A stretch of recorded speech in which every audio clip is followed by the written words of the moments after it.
Now let's talk cleaning, and according to new research, we found out that a clean home can be more relaxing than a spa break, and we've also discovered what are our favourite cleaning songs of all time. To find out more, we've been joined by TV's Queen of Clean, Lynsey Crombie. Lynsey, how are you? Hi, nice to be on. Lovely to be here. Thank you. Well, thank you for joining us. So tell me this, would people rather clean their home than go on a nice relaxing spa break then?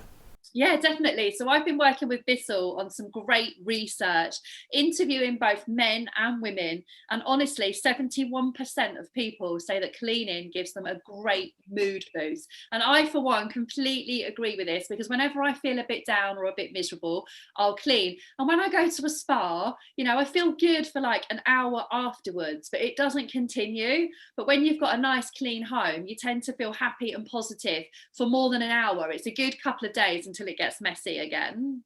So you might feel happy and content once you've done the cleaning, but what about the lead up to that? Surely thinking about doing those chores and all the stuff you have to do, surely the thought of that is not going to make you very happy, is it?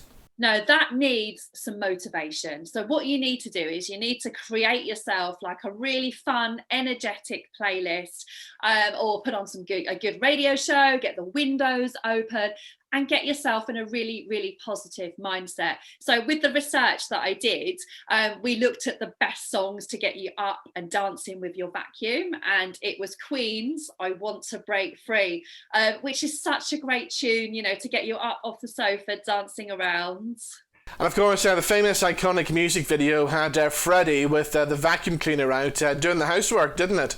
It did. And whenever my husband sat on his backside doing nothing, I'll put the tune on and he soon gets up and starts dancing around the kitchen. So sometimes we just all need that bit of motivation. And the research showed us that song was like number one. So what else have we got in the top five then? I see Bon Jovi's in there, Bruno Mars. We got some Dolly as well, and the Black Eyed Peas. Yeah, it's a real mix of songs, isn't it? But I think they all offer something and they're all songs that are full of energy. And I think that's what the thing is, if someone said to you, right, you've got to clean the house, you're going to try and put it off, aren't you? You're going to, I'm going to do this, I'm going to do that. You make every excuse under the sun. But if you hear a song in the background, you think, actually, if I clean to this song, it's only 2.5 minutes and I can get really stuck in, it actually gives you a massive mood boost. So it's definitely worth, having on some motivational music. So thinking about all the cleaning jobs that we have to do around the house, which one of those jobs then makes us feel most satisfied? Cleaning the carpets. Yeah. I think, it's not something we do every day, is it? It's one of those tasks that we do a few times a year.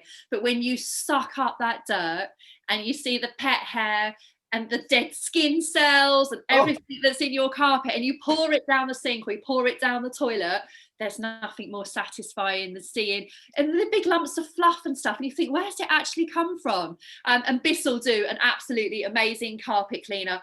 And you've just got to try it. You've just got to see all the dirt. It just ticks all those boxes. What about the one that we talk about all the time? If you happen to spill red wine on a good cream carpet, what's the best thing you can do for that then? So that is the worst stain ever. If anyone ever messaged me and says, oh, Lynsey, I've got a red wine stain, I'm like, oh my God, I hate that stain. It's the worst one. But the key is get to it quickly. Don't sit on it. Don't leave it there. There's some good things you can use that you've probably already got in your kitchen cupboard. Shaving foam, the white foam that you use, not the blue one. Never confuse the two. So when you scrub in the white foam, you're going to be turning the foam back to pinky red. So you know that you're lifting the stain out of the carpet or out of the sofa. Good old-fashioned bicarbonate of soda. Sprinkle it on the stain with some water, scrub it in. It will slowly come away. Sometimes you're going to need to do this more than once, depends how bad the stain is. Or alternatively, Bissell do an amazing spot cleaner. It's a little small compact machine. It's got a little hose. You literally just suck it out. It will suck out the red wine and go. So if you want a quick fix, you need to grab yourself one of those machines. I've heard about somebody going into their kitchen, grabbing a bottle of white wine, throwing that over the red wine.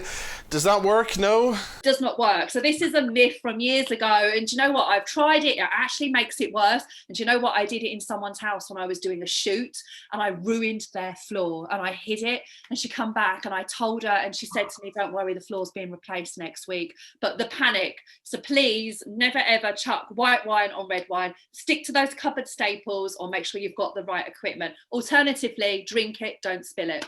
Okay, well, coming back to the research then, how much time are we spending during the week then cleaning our homes? So we spend quite a lot of time cleaning. We also spend a lot of money cleaning as well. Our research showed that £601 million is spent a year on household cleaning.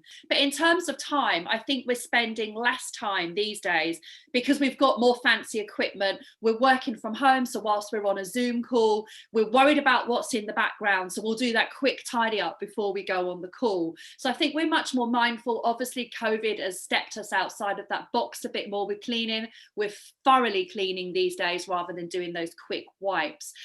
So I'd probably say an hour a day broken up. So don't do it all in 1 hour. 15 minutes in the morning if you're working from home, 15 minutes at lunch, maybe half an hour in the evening, and include the rest of your household. Delegate, get the kids involved. They can do stuff. Get your partner involved. Don't be scared to ask for help. Now, I've got a few hours off this afternoon. Obviously, cleaning the house is not really on the top of my agenda. So what kind of thing could you tell me now to help get me motivated to clean the house this afternoon then? So I don't know what the weather's like where you are, but the sun has actually just come out here. So chuck open those windows. Get that playlist loaded up now, so you've got some motivational music, and just think of the end result. You know, at the end of the day, reward yourself. I always think have a small reward at the end. If you've worked really hard, have a token at the end that's going to make you feel better and is going to motivate you. Whether it's a Netflix show or whether it's a glass of wine or a bar of chocolate, just something that keeps you going. Get your products ready, get your tools ready. And just think of the positives, and how happy the rest of your household will be when they come home to a clean, shiny house. Brilliant. Some great advice there. Lynsey, thank you so much for joining us. Thank you so much for having me. Really enjoyed that.